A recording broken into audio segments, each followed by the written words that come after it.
to another episode of Under the Rug, a channel where we try to get to the bottom of topics that the mainstream financial media tends to ignore or intentionally not talk about. It's Sunday evening, 4th of February, and today we're going to be talking about central bank digital currencies and how they are a threat to our freedom. So many countries are developing central bank digital currencies, and some are already using them.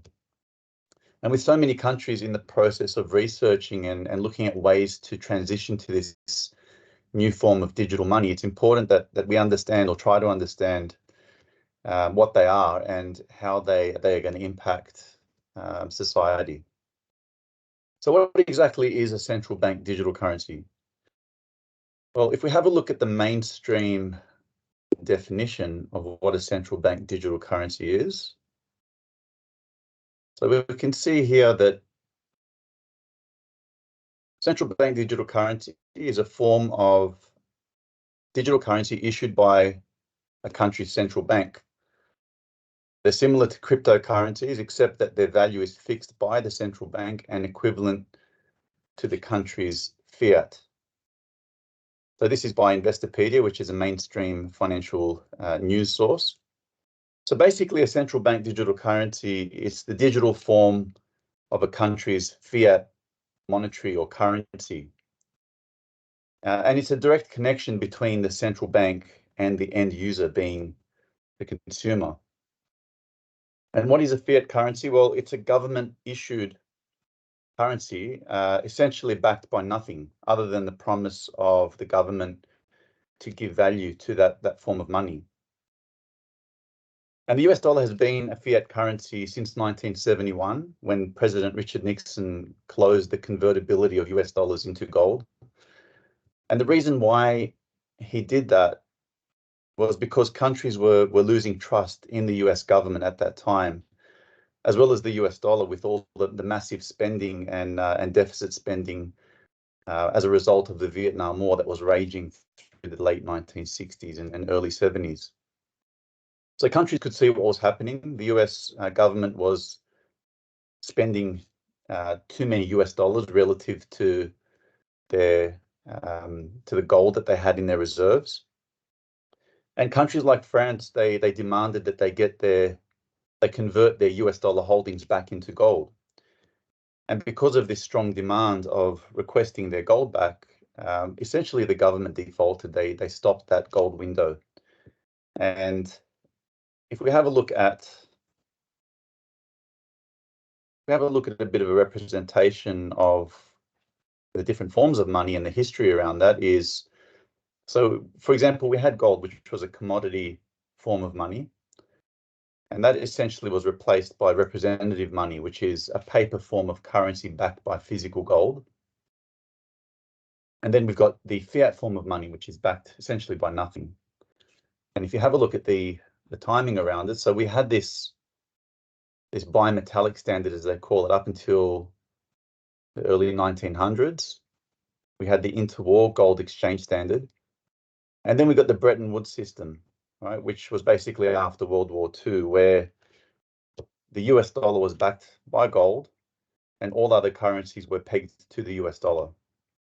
And as I mentioned, in 1971, we've had the closing of that gold standard, which was the old Bretton Woods system. And we've had this fiat standard ever since, fiat money. So this is essentially the last reset of the global monetary system was in 1971. And in order to re-establish faith in the US dollar, as well as in the government, so what the globalists set up was the petrodollar system in 1974. And essentially under this arrangement, so the Saudi kingdom, which was the largest oil producer at the time, it made a deal to sell its crude oil exclusively in US dollars. And in return, the Saudi kingdom would receive military protection from the United States. So we can see this handshake being done here in 1974 with President Nixon and the Saudi prince of the time. And with this deal, essentially what it did, it created massive demand for US dollars globally, since all nations first had to convert their local currency into US dollars before securing their energy needs. And we've seen the consequences of those leaders who dared to challenge the system in most notably being Muammar Gaddafi from Libya, who tried to establish a new currency, which was the gold dinar. And the idea was that he wanted to bypass the US dollar as well as the US banks in the purchase of oil. So he was trying to get a coalition of countries together through Africa to use a gold-backed currency.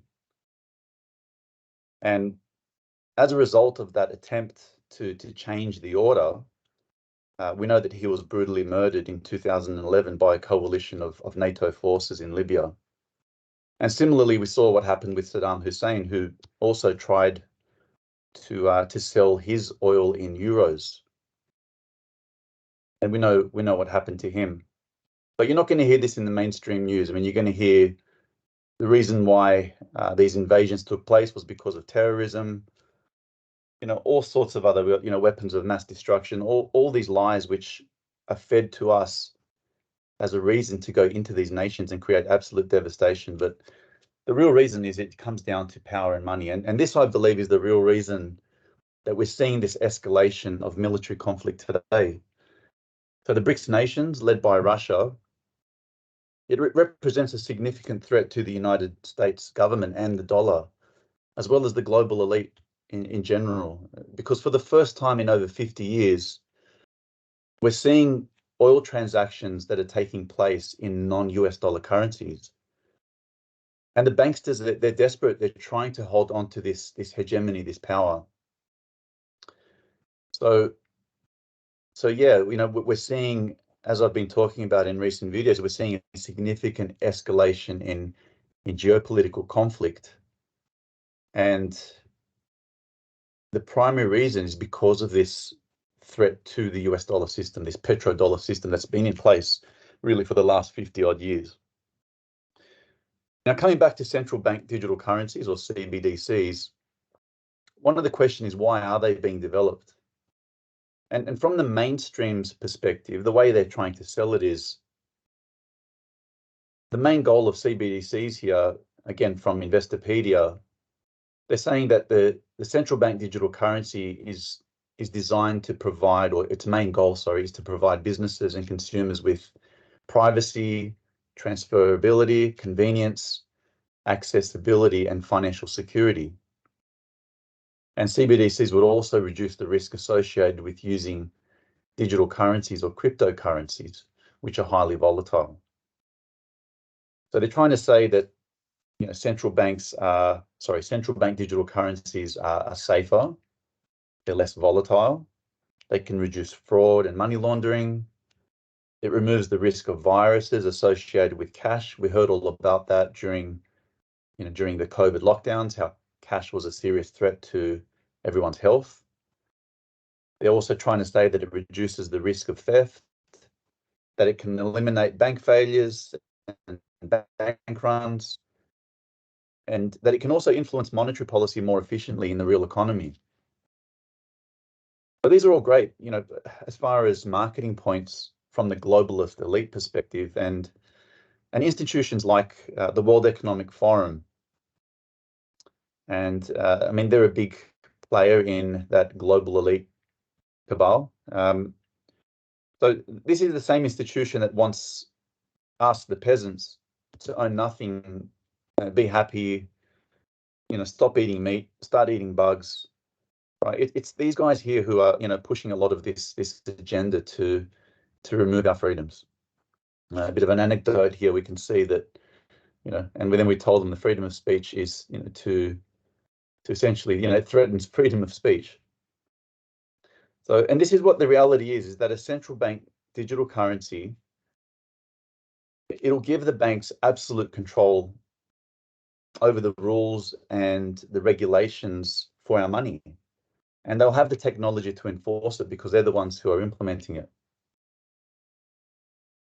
So in my view, I think the real reason for the introduction of this central bank digital currency, it's an attempt to fix the current failing monetary system. And in the process, there is to provide the government with near unlimited control over our spending, our habits, and also the way we lead our lives. And there's an interesting anecdote here with by Joseph Tetek from Bitcoin magazine. So it just gives a bit of an insight into what central bank digital currencies might look like. So imagine this, he says, it's payday, but before the money reaches your account, someone else has already decided what you'll spend your money on. So 1/3 of your paycheck on housing, 1/3 on food, only plant and insect protein allowed, 10% on transportation with little allowance for gas, 10% on a mandatory pension plan, mostly allocated to government bonds, and the remaining 14% on clothing, alcohol, and pharmaceuticals in state licensed shops. So spending outside of these low allocations comes with huge markups, and as if this isn't bad enough, saving is impossible as this money comes with an expiration date. After 3 months, it simply disappears from your account. So it sounds like something out of the book 1984, this dystopian government-backed money control where they have full authoritarian rule over the way we spend our money. And the reality is that all fiat currencies fail. And this is, again, the reason why this is being introduced, because our current fiat monetary system is, I believe, in its last legs. And every failed fiat monetary currency is always replaced by something else. And this is what we're looking at now. So this central bank digital currency is the next form of money that they want us to be able to use. And we've got some examples here of previous fiat system or currencies, that have failed in the past, including the Weimar Republic, Germany after World War I, where the government at the time was trying to repay its debts, and it was printing its Reich marks at a hyperinflationary rate. And we've got the situation where the wheelbarrow here with this gentleman's holding is worth more than the money that's on it itself. And in more recent times, we've got the Zimbabwe $100 trillion banknote. We've got Venezuela, we've got Turkey, Argentina. All of these countries have experienced some form of fiat currency failure in relatively recent times. So this is where we are today. I mean, if we have a look at the spending of for example, the United States and what they did with their money supply during COVID, I mean, they created $8.5 trillion out of thin air to pay for all of the government stimulus checks, all that spending during those lockdowns. And you can see the similarities between what Germany did in the 1920s and what the United States government has done just in the last 2 odd years. And this is partly the reason why we've had booms in all asset classes, from the share markets to property markets. Because when you can create money out of thin air, you're raising asset prices, but it's a false sense of wealth because the underlying value of this currency is being significantly debased, and we're seeing a significant loss of purchasing power in the money that we're actually using. So the next question is, will a central bank digital currency work? And by establishing a direct connection between the central bank and the end consumer, the monetary authorities, they believe that they're going to be able to achieve their mandates more efficiently. And those mandates are price stability, so making sure that inflation doesn't get out of control, as well as full employment, keeping unemployment in check as well. And to achieve this efficiency, the commercial banks, they've got to be taken out of the system or the picture. And many believe that the current banking crisis that we're seeing today, it's being designed to achieve this aim of introducing the next form of fiat money, this unbacked central bank digital currency. And by depositing currency really out of thin air directly into accounts of ordinary citizens and implementing an expiry date, so if they're able to put a timeline as to when we spend our money, it could really accelerate what's called the velocity of money and transactions in the system. And that may have the opposite effect of what they're trying to achieve. It could really send inflation skyrocketing. So there's a lot of uncertainties around whether this is actually going to work. But the other thing for this to be able to, for the central banks to be able to implement this system is they need to take cash out of the system completely. Now, what does cash represent? It represents freedom from government being able to see all of our transactions. And we're seeing this trend. We're seeing more and more bank branches closed. We're seeing less ATMs available to be able to take cash out. And it's just the reality that we're using our cards more frequently rather than using hard cash. However, if we do see a government, particularly in Australia, trying to completely remove cash out of the system, I think it's political suicide. In fact, in most Western nations. So whether they're going to be able to get this in place or not, it's really going to be a case of whether the masses adopt it. But we are at the same time seeing this being implemented with some success, for example, in China, who already has the most advanced CBDC program in the world, and it's linked to a social credit system.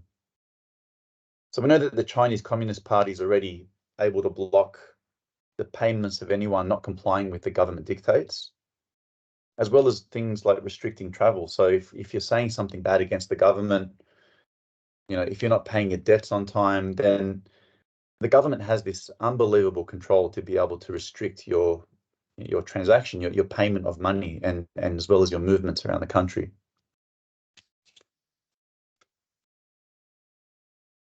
And it's no coincidence here that if you have a look at the World Economic Forum and their chairman, Klaus Schwab, I mean, he says that China is the model for many nations. And why is that? Because they already have this social credit system in place with the central bank digital currency. So it's very clear that the World Economic Forum wants this for all of us. And you've also heard the term, you'll own nothing and you'll be happy. And they've got a timeline for about 2030 to achieve that particular objective.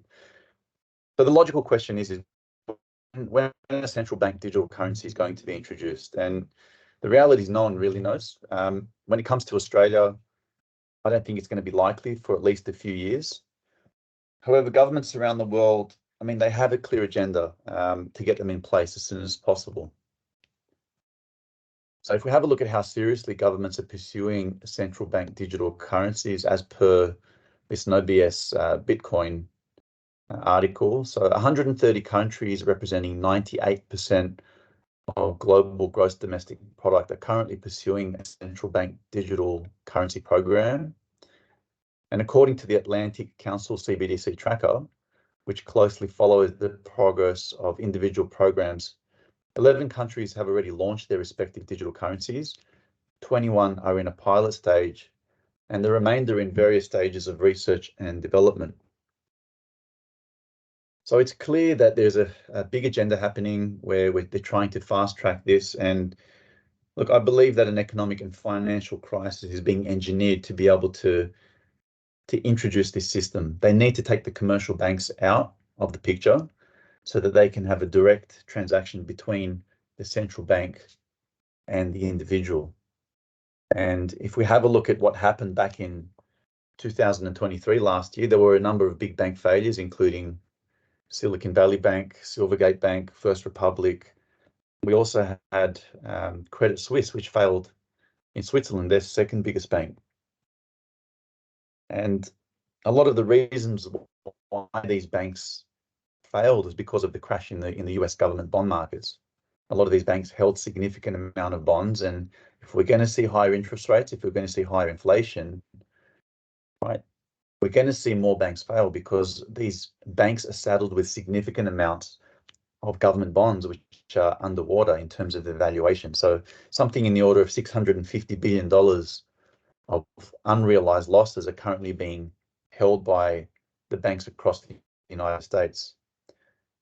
And all of these conflicts that we're seeing, these wars, it's all inflation. The governments are going to be spending more money to finance these wars. And we already know, as I've mentioned in previous videos, that the United States government's already running a $2 trillion annual deficit. They already have $34 trillion of national debt. All of this extra spending is inflationary. It's going to put upward pressure everything from oil prices to the cost of living across the board. So it's going to be, again, a very interesting year for how the commercial banks pull through this system, through this period right now. And just in the last 48 hours, I believe there's another bank called New York Community Bank, I think it is. They just had a 30 to 40% drop in their share price, again, because of these unrealized losses on all these bond securities. So it's clearly a threat to our freedoms, because if we have a central bank digital currency, it means that every single transaction is going to be tracked and monitored. And just the last few years, we can see just how authoritarian governments can be, even in Australia. So the question is, how do we protect ourselves from what's coming down the road with a central bank digital currency? Well, the first way is to become your own central bank. I'm not sure who coined this term, but it's all about ensuring you don't have 100% of your wealth in the financial system. So one way to do that is to own gold and silver. I'm not giving financial advice here, but gold and silver have survived every monetary crisis throughout history. Gold and silver is money. It always has been money for the last 5,000 years. And it's able to preserve your wealth, your purchasing power, so that in a time of inflation where everything is going up in price, you want to have a form of money that's keeping up with that cost of living. And that's exactly what gold and silver represent. They represent insurance for your wealth.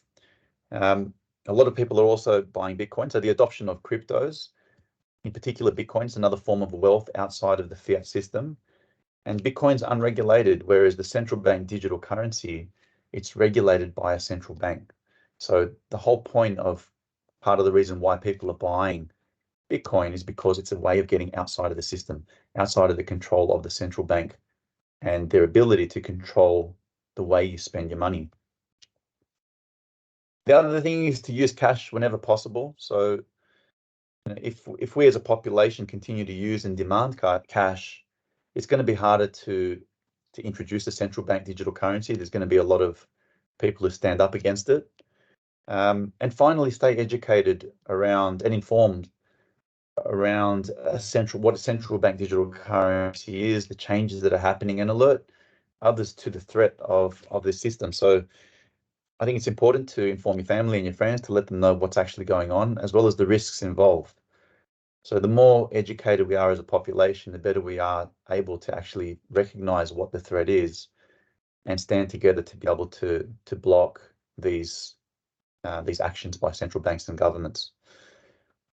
So I just want to thank you. I hope this content is useful and interesting. I would ask you please to support the channel by subscribing and liking the video, and I look forward to speaking with you soon. Take care. Bye.